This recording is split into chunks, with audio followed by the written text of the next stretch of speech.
Anong pinaka-sakripisyo bilang OFW ang hindi mo makakalimutan?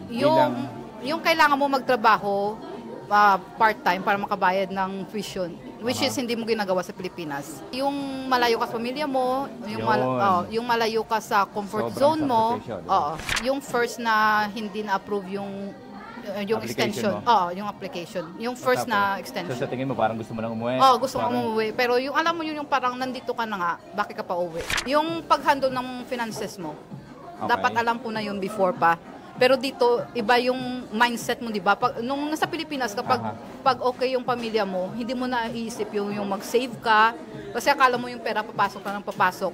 Pero ngayon dahil pinagtatrabahuan mo na, iba na yung mindset mo. Bigyan mo ko ng more strength na para ma-face yung mga challenges dito, na parang yung pagtibayin mo yung faith ko, na hindi kita question sa lahat ng mga nagagawa, yung mga nangyayari sa buhay ko. Hindi ka dapat dependent sa sa isang tao. Dapat sarili mo lang yung iisipin mo, at saka wag kang mag-depend sa isang tao.